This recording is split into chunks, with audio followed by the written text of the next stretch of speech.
Welcome back to West Texas View.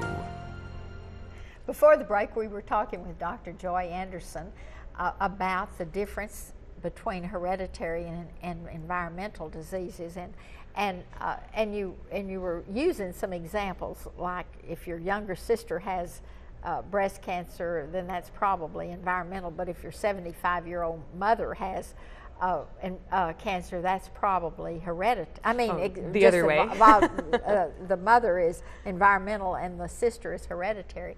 And so let's talk about some of the new things they're doing to short circuit the hereditary diseases, like Angelina Jolie having both of her breasts removed because it was hereditary. Well, I'm glad that you brought that up, because there is a misconception that you can walk into your gynecologist and say, I want to get tested for the BRCA gene, even though I have not had cancer because my mother had cancer when she was in her 60s. You know, the person to test is the person with the cancer. You don't test the person that's healthy.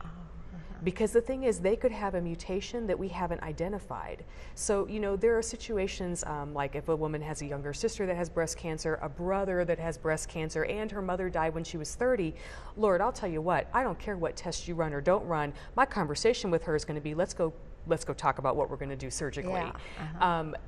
Or what do you want to do to prevent breast cancer as best as we can, and let's screen you differently, right? Surely oh, absolutely. And so most cases when somebody comes in and says, test me for the gene, you know, if that sister and that brother in that situation tested negative for the gene, don't waste your money. Right. We still know it's genetic. And so the person to really test is the person that has the gene and that has the cancer. Because there are different mutations. For example, if you think about it superficially, there's a BRCA1 and a BRCA2. You know, it started out as just the BRCA gene, and then we had to add number 2. Maybe there's a number 3. And so when we're testing for these genes, we don't always have it perfectly down. And there's situations, like I said, where it's very clearly it's genetic, not environmental. And we worry a lot more about those patients. So we talk more about prevention, breast MRIs, breastfeeding your child as long as you humanly can, things like that. And birth control pills, because contraception decreases your risk of some female type cancers. So there's a lot of benefits that we can do until the woman's done with her childbearing and breastfeeding years, and then take care of the cancer when it's a hereditary thing. But one of the things that we worry about is that these diseases are advancing faster than our medicine and our medical scientific knowledge is advancing almost. Yeah, I disagree with that, but the fact that we're born is terminal. Well, that's true. That's true. We haven't ended that. Good answer. So there's treatments for a lot of things, and I think a lot of times cancer should be looked at no differently than heart disease. It's a condition that you have, and we'll do the best that we can to treat it. But you know, eventually my cholesterol 300 may be the thing that takes me, and that's okay. You have to go from something. So I think there's a big cancer phobia out there, but really the things we should be scared about are things like heart disease, trauma, car wrecks. If you're really scared, don't get in your car. Don't get in your car. Right. That's right. And so there's risk stratification in deciding how you want to live your life and what's important to you, which one of the things when we were off camera we talked about, you get emails sometimes saying, I'm so tired of my doctor nagging me about smoking. Yes. That's an environmental thing, and the problem is we hear that all the time from patients, that they're tired of us nagging. When you get a patient that's got a good relationship with you, they'll fess up and say, I don't even want to hear it. You know, the thing is, I have changed behavior. I have. And it happens few times, but it does happen. And it usually doesn't happen when the patient's in my office. It happens when they go home. It happens when they go home and they've heard it 20 times, and maybe their kid gets a cold or their kid has asthma, and they start thinking maybe my smoking has something to do with it. They remember that you said. Right. And so I think of it as water dripping on a stone. I'm going to win. Eventually, I'm going to win. And I really do feel like if we keep on those patients, eventually we'll get there and get that behavior changed. It may not be a come to Jesus moment at the time that I see them, but they'll eventually hear it.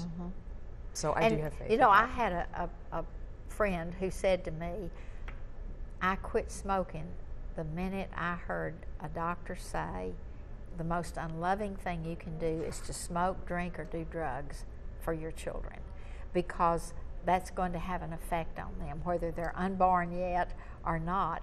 And so if you really say, I love my children, you will quit smoking, drinking, and doing drugs. Well, not only that they learn the behavior, but even if you smoke during pregnancy and then quit smoking after the baby's out, because some women will say, well, I'll quit smoking when my baby's born, your child still has an increased risk of crib death, which is sudden infant death syndrome.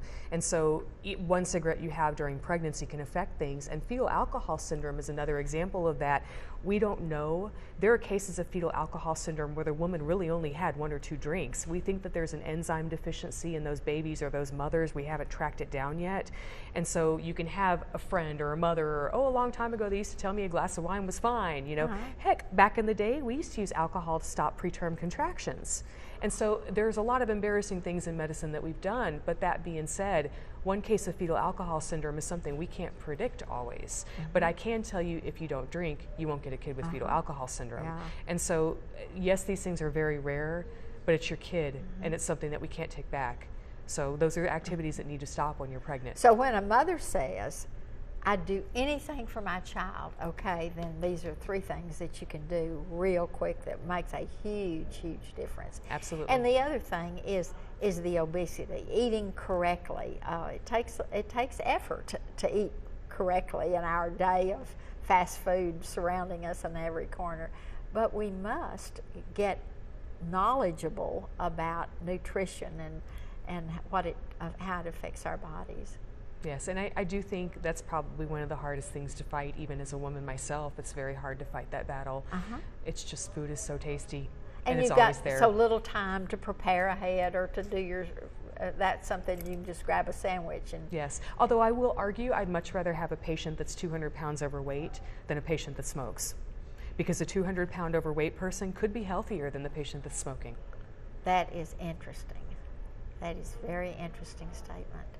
Well, I'm glad to hear that because first of all, I'd rather be overweight than smoke. Me too.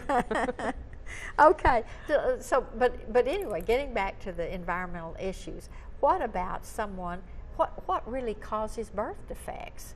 Is it hereditary or environmental, or is it something that happened during pregnancy, a trauma or a... It's, to be honest with you, a lot of it is a woman's age.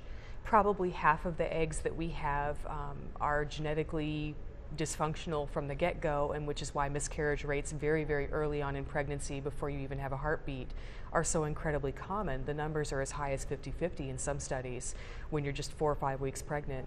And so a lot of that is the body kind of terminating a pregnancy that has not just the wrong number of chromosomes, but hugely wrong number of chromosomes. And so we're going to have to take a break right now. We'll come back in just a minute and we'll talk more about birth defects and other things having to do with birth. See you in just a minute. Thanks for joining us for News West 9's West Texas View with Johnny Lou Avery. This has been a public affairs presentation of KWAB-TV and KWES-TV.